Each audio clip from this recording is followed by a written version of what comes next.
anterior, nós falamos sobre quando a célula sofre um estresse que não ultrapassa o limite do seu potencial de adaptação. Mas quando esse estresse é forte demais, a célula vai sofrer uma injúria. E essa injúria pode ser reversível ou não. As duas principais alterações reversíveis são a tumefação celular e a degeneração gordurosa. Mas tem um momento especial para falar da degeneração gordurosa, então a gente vai ficar sem spoilers por enquanto. A tumefação celular é a primeira manifestação em quase todas as formas de agressão às células.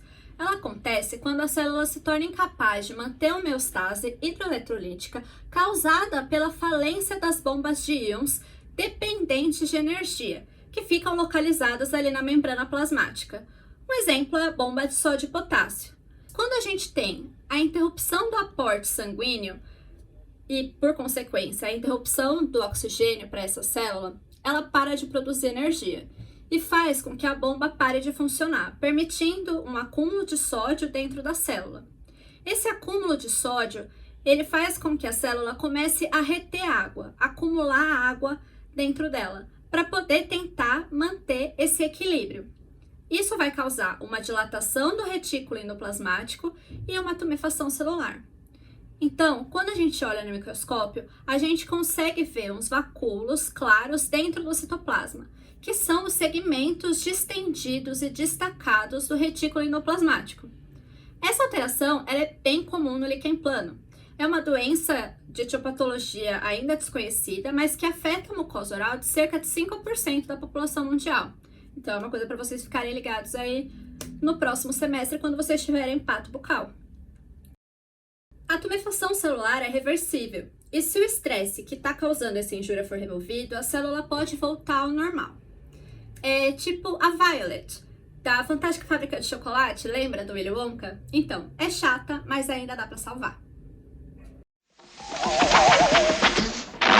Finito! That's all? That's all? Don't you know what this is? By gum, it's gum. Wrong! It's the most amazing, fabulous, sensational gum in the whole world. What's so fab about it? This little piece of gum is a 3-course dinner. Bull. No, roast beef, but I haven't got it quite right yet. I don't care. Oh, I wouldn't do that. I really wouldn't. So long as it's gum, then that's for me. Violet, now don't you do anything stupid. What's it taste like? Fabulous. It's tomato soup. It's hot and creamy. I can actually feel it running down my throat. Stop. Delicious. Don't. Why doesn't she listen to Mr. Wonka? Because, Charlie, she's a nitwit. It sure is great soup. Hey, the second course is coming up. Roast beef and a baked potato. Mmm. With sour cream? What's for dessert, baby? Dessert? Here it comes. Blueberry pie and cream. It's the most marvelous blueberry pie I've ever tasted. Holy Toledo, what's happening to your face? Cool it, Dad. Let me finish. Yeah, but your face is turning blue. Violet, you're turning violet, Violet. What are you talking about? I told you I hadn't got it quite right yet. You can say that again. Look what it's done to my kid. It always goes wrong when we come to the dessert. Always. Violet, what are you doing now? You're blowing up. I feel funny. I'm not surprised. What's happening? You're blowing up like a balloon. Like a blueberry. Somebody do something. Call a doctor. Stick her with a pin. She'll pop. It happens every time. They all become blueberries. You've really done it this time, haven't you, Wonka? I'll break you for this. Oh, well, I'll get it right in the end. Help! Help! Oh, we gotta let the air out of her quick. There's no air in there. That's juice. Juice? Would you roll the young lady down to the juicing room at once, please? What for? For squeezing. She has to be squeezed immediately before she explodes. Explodes? It's a fairly simple operation. I've got another puzzle for you. Mas e aí? Quando a injúria ultrapassa os limites da célula? E essa injúria é irreversível significa o quê? Significa que a célula vai entrar no processo de morte celular. Que é tipo vocês passando da 8ª hora de atividade EAD que só tem assim, só sobrou restos de seres humanos.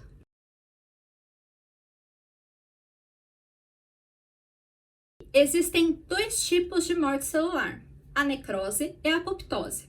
A necrose é decorrente de diversos tipos de agressão, mas ela deve ser sempre considerada um processo patológico. Já a apoptose é uma morte celular programada e ela não precisa estar associada a uma injúria. A principal característica da necrose é que nesse processo a célula não é capaz de manter a membrana plasmática intacta.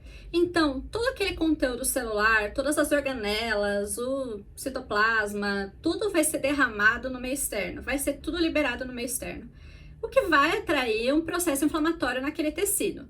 Essas células inflamatórias que são atraídas para aquela região vão ajudar na secreção de enzimas que vão ser responsáveis pela digestão desse conteúdo celular. Conforme essas células vão sendo digeridas, o citoplasma vai ficando vacuolado.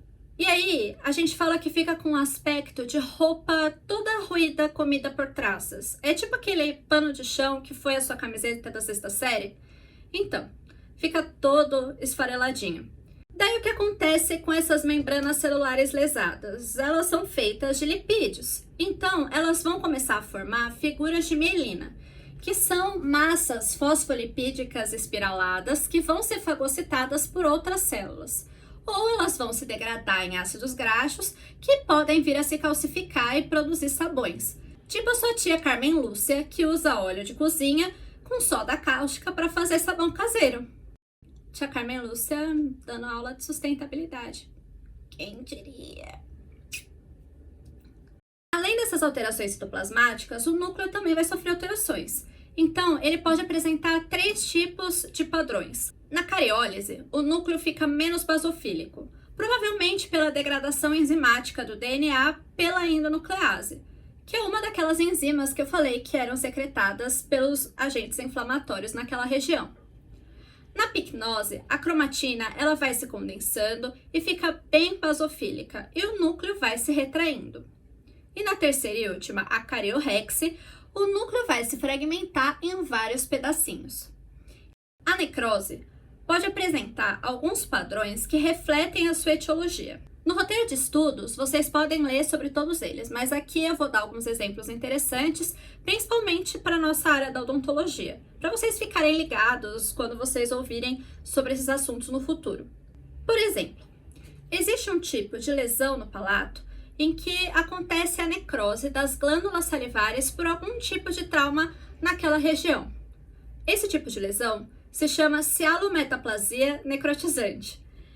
E esses traumas podem ser causados por diversos fatores, como uma infiltração anestésica, por próteses mal adaptadas, por cirurgias ou até mesmo pelo hábito purgativo de pacientes com transtornos alimentares. Ou seja, saber o processo que está envolvido na formação de uma determinada lesão pode te ajudar a entender melhor a etiologia e assim te ajudar a fechar um diagnóstico com maior facilidade. Esse trauma nessa região vai levar a uma interrupção no aporte sanguíneo. E esse tecido adjacente que fica sem receber o sangue, a gente chama de tecido isquêmico. Essa necrose por isquemia é chamada de necrose isquêmica ou necrose coagulativa. Se esse tecido ficar sem receber oxigênio durante muito tempo, a respiração celular vai ficar comprometida. Então a gente vai ter aí uma injúria por diminuição de ATP. Essa diminuição de fornecimento de oxigênio vai interromper a fosforilação oxidativa e vai fazer com que a célula passe a tentar obter esse ATP usando suas reservas de glicogênio. Essa mudança vai alterar o pH intracelular e vai fazer com que várias enzimas parem de funcionar, além de produzir espécies reativas de oxigênio, que levam a célula a sofrer estresse oxidativo, que hoje é considerado parte da fisiopatologia de diversas doenças. Outro tipo de padrão de necrose é a caseosa. Esse termo, ele vem do aspecto friável e esbranquiçado da área necrótica, que fica parecendo queijo. Esse aspecto pode ser observado em lesões causadas pela tuberculose, por exemplo. Mas, e aí? O que a tuberculose tem a ver comigo aqui? A tuberculose não afeta só os pulmões, ela também pode afetar a mucosa oral e é considerada um sítio de infecção pelo Mycobacterium tuberculosis. Olha só, aqui a gente pode observar um granuloma.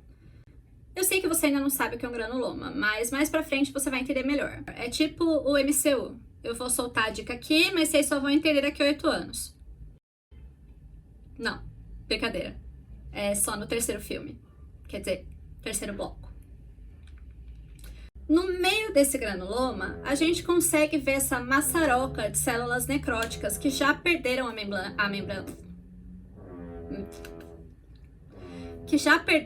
membrana plasmática e derramaram seu conteúdo por todo lugar.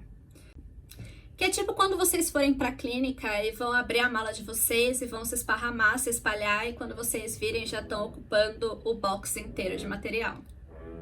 Então, resumindo, a necrose é sempre de ordem patológica e ela causa inflamação no tecido ao redor, porque ela não consegue manter a sua membrana citoplasmática intacta. No próximo vídeo eu vou falar sobre a apoptose, que é a minha Dona Morte queridinha. Até mais!